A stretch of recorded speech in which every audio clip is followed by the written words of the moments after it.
Hi everyone, this is Angela from Get Women Cycling, and thank you for tuning in to our live broadcast. Today we're going to be talking about helmet wearing, particularly the road helmet, which is this style helmet.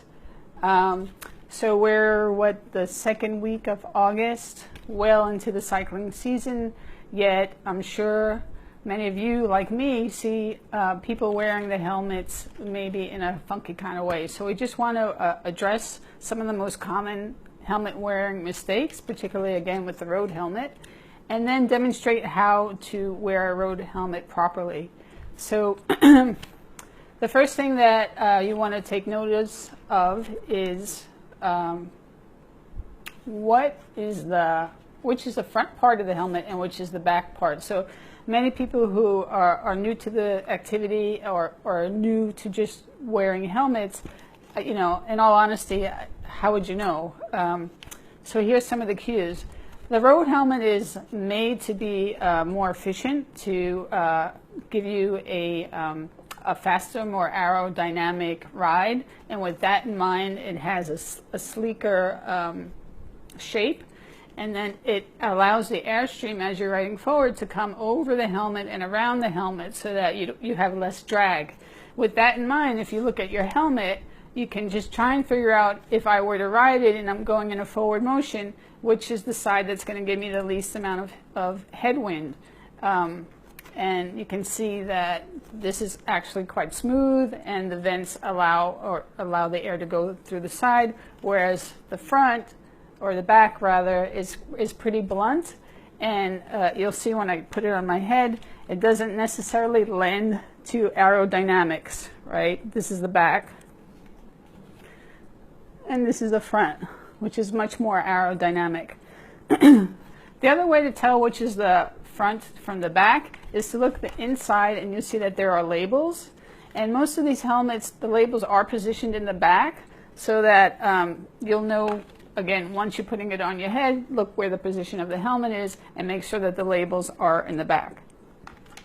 And then a third way of identifying which is the front and which is the back is by this little micro adjustment here. And that's a little dial that helps you to keep the helmet, either to give it more space around the circumference or to make it a little bit snugger. It's a little dial. When you see this dial, you can know that this is going to be the back of the helmet.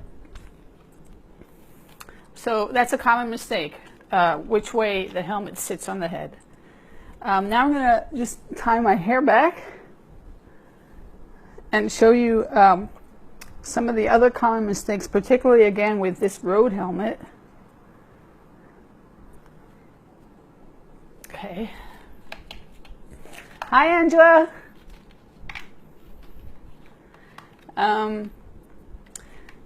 So here's also what we see. So now we have a cyclist who has put the helmet on correctly. So in other words, the front part of the helmet is facing the correct side, the front side, and the back is where it should be in the back. Hey, John, thanks for joining.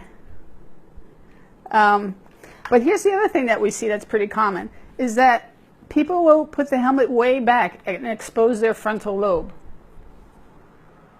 So I'm not sure why this is. My guess is that maybe they're weary of the back and they feel that the back of the skull is a little exposed and that makes them nervous. So they put the helmet way back, but what this means is that you're vulnerable in the front. So remember that this is a road helmet, which means chances of you rolling backwards or falling backwards if you're on a bicycle are slim. If you are mountain biking or maybe doing BMX tricks, then you would use a different kind of helmet that would actually come lower in the back, more designed for that type of activity. If you're one of those people who feel that they need to have the back of the skull protected, this type of style helmet is probably not for you. You probably want to look at, again, more of those like skate BMX / style helmets, where it has a very low design in the back, and it does cover the base of the skull as well as the frontal lobe. So that's the second most common mistake, is that the helmet is way too far back. And we want to make sure that it's square on top of the head, just above the brow, and straight.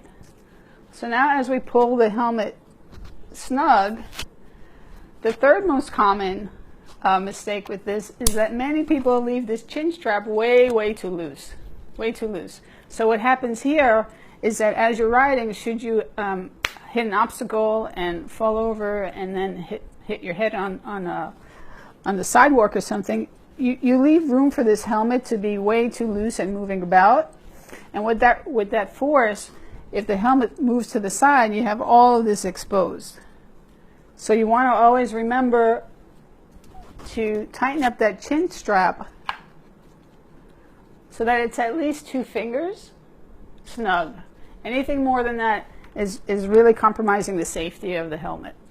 So the way to do that, and this is, this is common, you probably have this buckle on any kind of backpack, fanny pack, is just moving the strap through lacing the strap and then tugging on the other side, and that will reduce the size of the chin strap. So we'll try that again.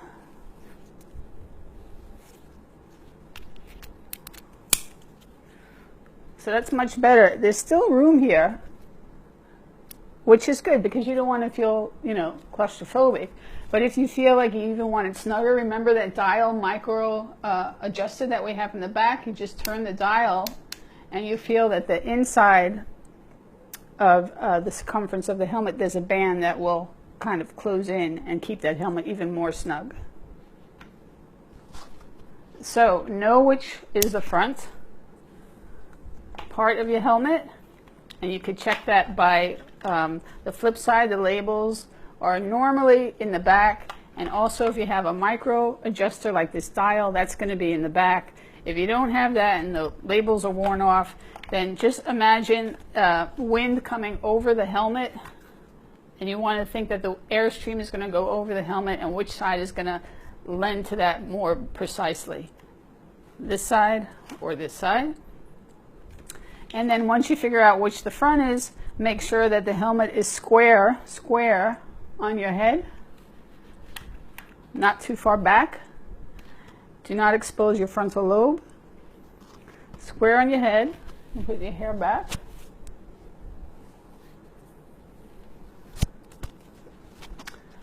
Tighten the chin strap so that you have a maximum of 2 fingers in between your chin and the strap. Anything more than that, you are compromising the safety and the design of the helmet because there's way too much room for it to shift upon impact. And that's it. So if you have questions, if you have comments, if you are thinking about changing the style of helmet that you have because you're not comfortable with it, please reach out to us. We're more than happy to help you. If the content that we provided to you today is useful, please like us, share it if you know somebody who would be interested in that. And have a great weekend and ride safe. And thanks so much. Bye.